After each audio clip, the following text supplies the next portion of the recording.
Hi guys, it's me, just Landriscina again.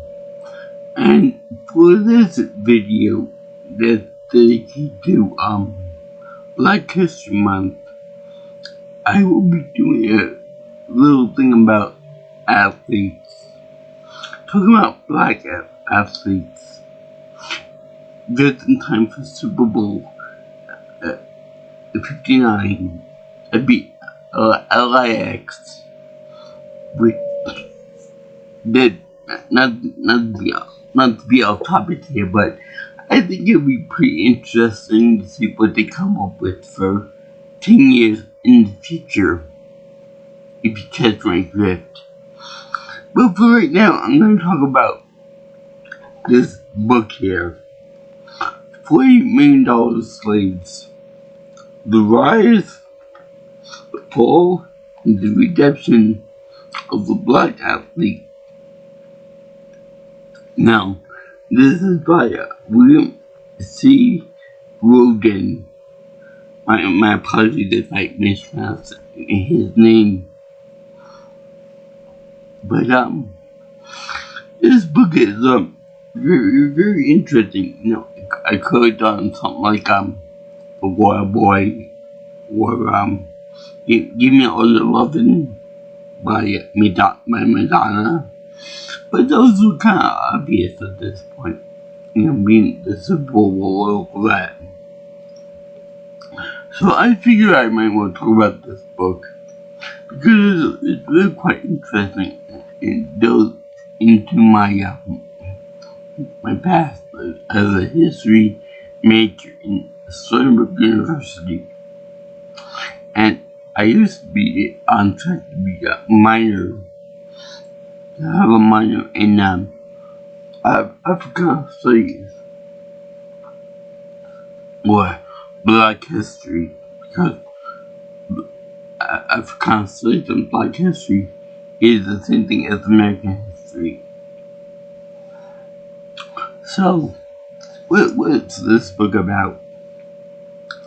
Well, it is about how history has not changed much in the past 200 years or so.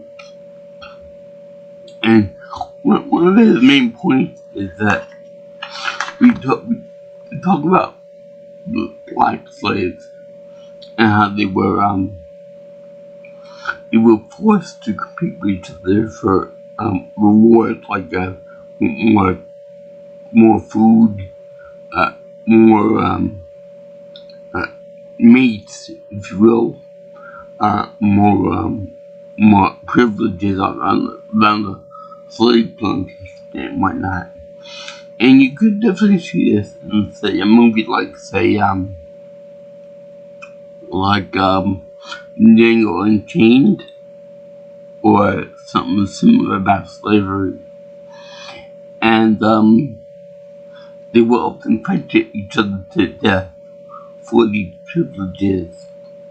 A lot different than, say, the Roman Colosseum, because the Roman days wasn't just purely about having people who were of a different skin tone and ethnicity / race under your control. This book was this showed me about the same topic of slavery in a different light, a different angle, if you will. And I read this book like during the time that I was in school, and I was reading other more intimate academics.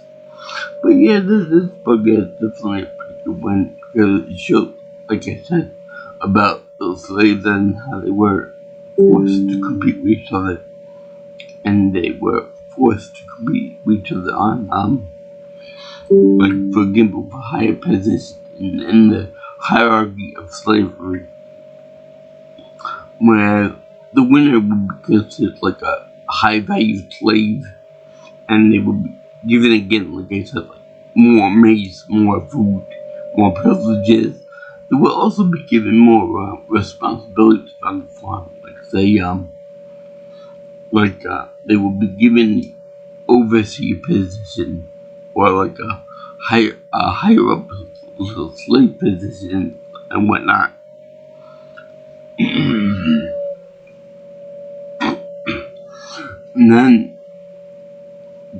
and then when the slavery was officially ended after the Civil War, there was much racism between blacks and whites, especially in the South.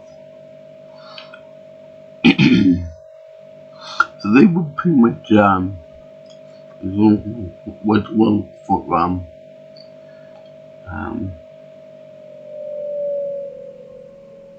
devalued, if you will, as potential people. So therefore, they were seen as being low class and not worth a damn, not worth educating, all this stuff. But then I forgot what it was, but in professional sports, particularly baseball, and then into basketball, and then American football,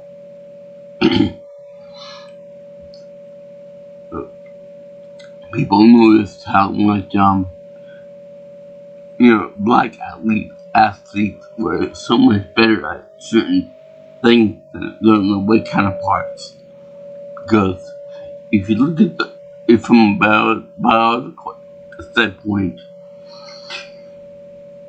you will definitely see that I don't want to go into statistical territory here, but in general, I should say, not the rule, but in general, black athletes are taller than the white counterparts, and more athletic, and that they are stronger in some cases, and then more agile than the white counterparts. Plus, there's also a myth about them being more sexually desirable than white people, but that's a whole other kettle of fish that I won't get into right now. But anyway, these people were seen as more high valued in sports because of their supposed superior traits and whatnot on biological genetic level. So so therefore they were seen higher valued for winning sports and sport teams and whatnot, and people eventually wanted them more to play on their team. So then we get into more heavy trading and buying of people and whatnot. Like where you see people purchasing talent for basketball games and baseball games and football games, etc.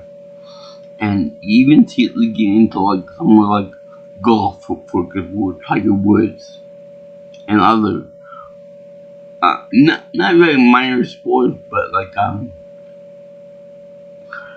sports that you don't normally think of when you think about black people playing it and being good at. Look at Venus Williams, for example. Tennis was mostly white dominated sport, and the same goes for basketball and same with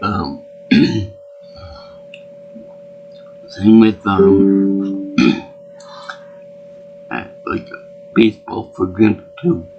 And then black people slowly got into it, more desirable traits in that regard, more desirable positions, I mean. So that's where it gets the idea to call it the $40 million sleep, because owners and whatever, they purchase these people's talents for for like tens of millions of dollars, sometimes maybe hundreds of millions of dollars for any given year. And the author does say that that white people do get treated as often too, sometimes, but not as much or for as much dollars as a black athlete does. Like look at Michael Jordan, for example. He got treated for I don't know how much he got treated for, like millions of dollars to go to team X, Y, and Z. I'm not gonna say here that I'm gonna be I'm probably gonna get a few things wrong on sport teams and stuff because I don't follow sports that much. I just call them what I see. And for those teams that win because of certain athletes and whatnot, they get more rewards, to get more paychecks, more endorsements, more women or men for that matter, and they also get higher bonuses with winning on the team. And that being said, the highest position on football, for example, quarterback, as traditionally belong to white people. I don't know whether that's like a class-student type thing or whatever, but it's very noticeable that many teams have white quarterbacks. Not only that, but also that most black people don't own teams. They don't own any major teams, which this guy points out too. And that most of the owners are all the white people. So it's something that's very similar to what you see in the old days and with slavery and whatnot, and American slavery between the blacks being traded for other people from other plantations and whatnot, the other farm workers. And nowadays, although granted, back then they would treat inhumanely and indecently, and that they were forced to be separated from the loved ones and the children and their wives and whatnot, and their mothers too, which was very, very, very, very bad. But the point stands that they were traded to other plantations because of their physical ability, their supposed ruthlessness, their youth, their musculature, their purported sexual violence or potency, I should say. Same with the women too. And nowadays they do the same thing with mostly white owners of teams and stuff, that they treat these black athletes for their skills, their athleticism, and possibly their sexual potency that makes them more desirable to ladies, or boys, or whatever you want to call, whatever floats your boat. Now, there's also a notion that black people can't really buy their own team because that'd be seen as like taboo or a glass ceiling.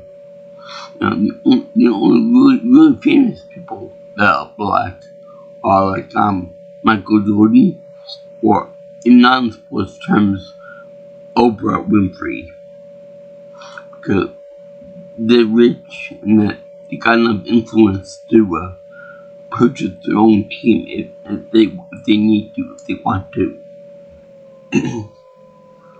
So there's that too. And they let me see here.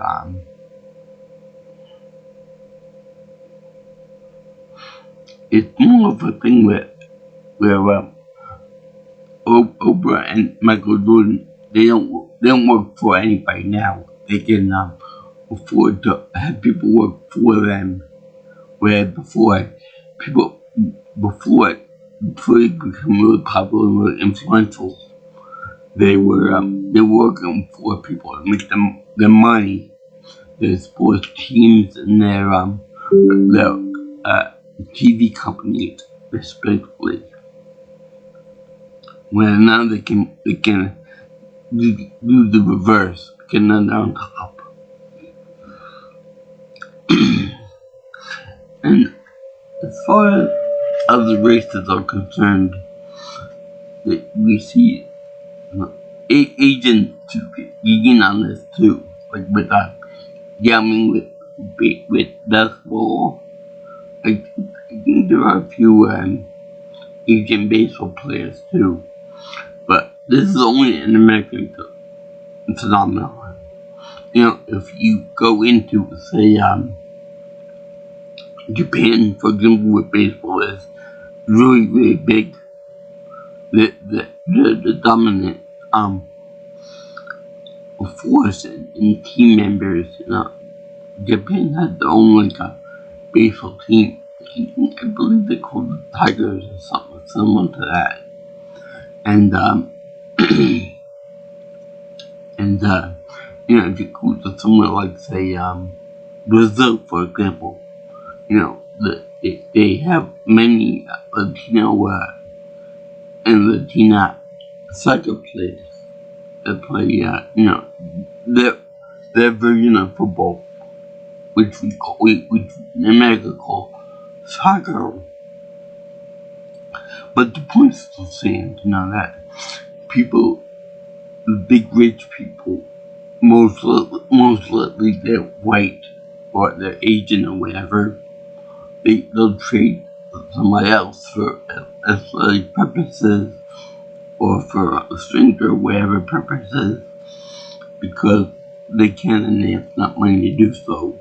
So they'll pay like $40 to $50 million for any one person to win, to play for the team, and hopefully they'll win them and all that.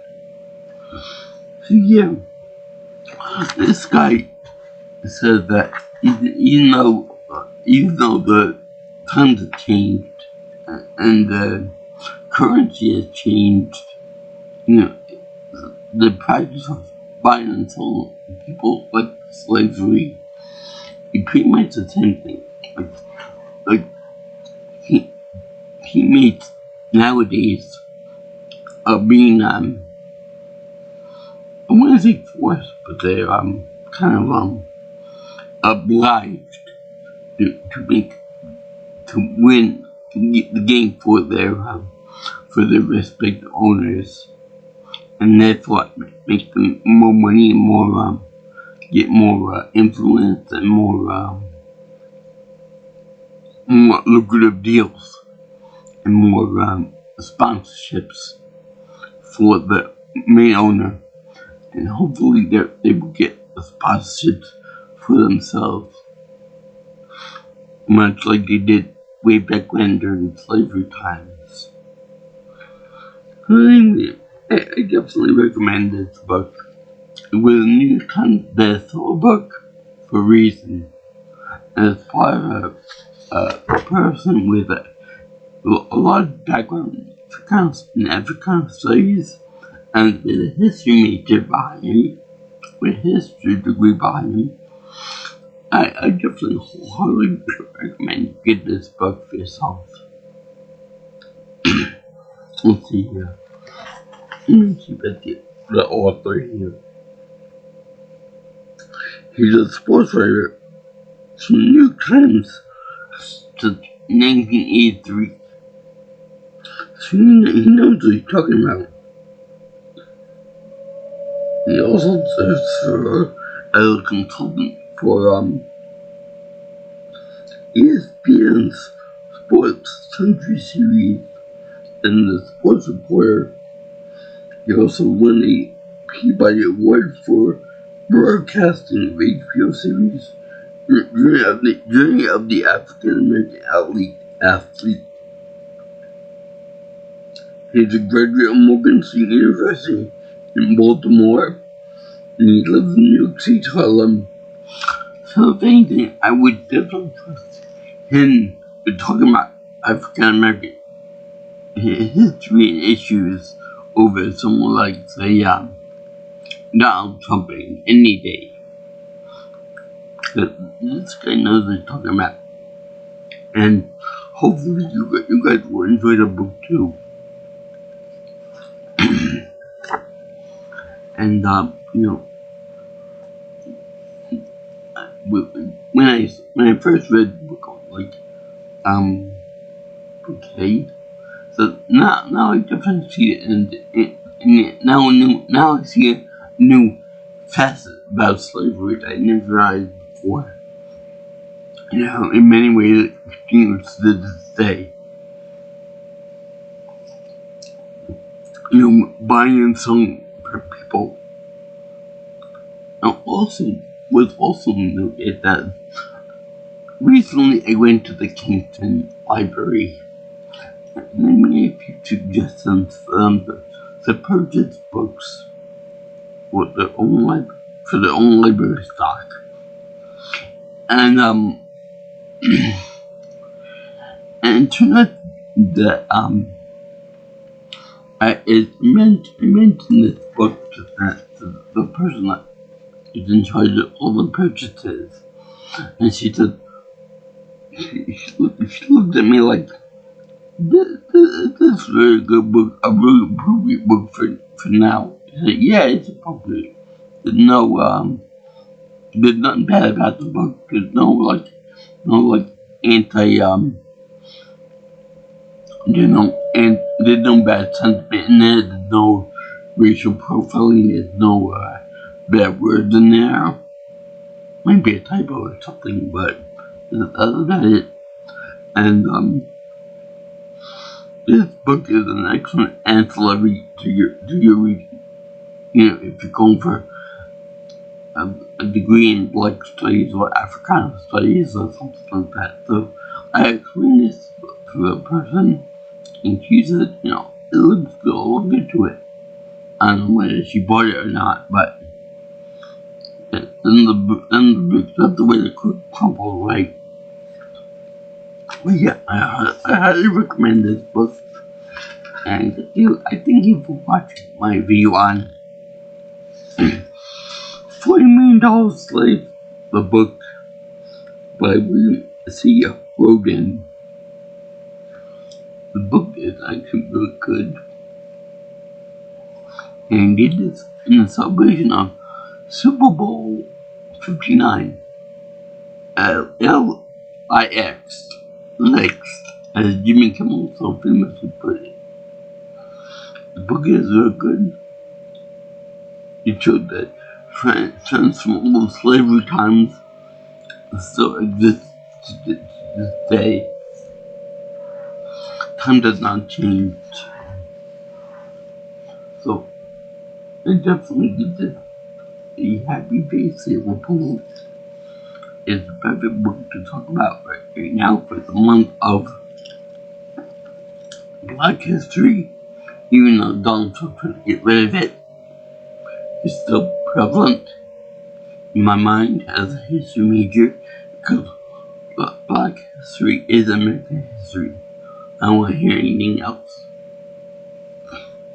And it's very special to me as an Africana Studies person.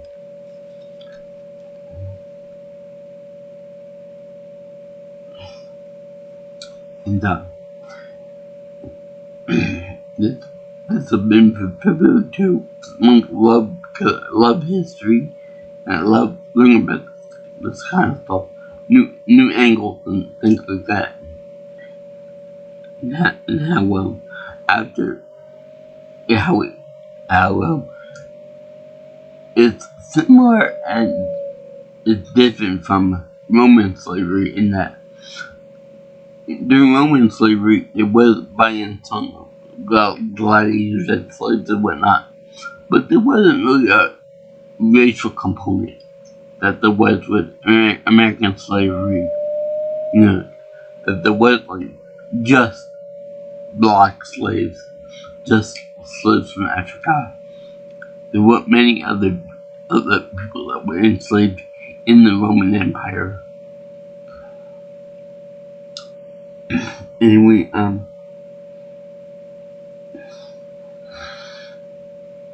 if you guys like what you see here, and want to see more of my videos, like, comment, and share my videos, or subscribe to my channel. You can also reach me at my cell phone number for any type of influence for future things, future videos, by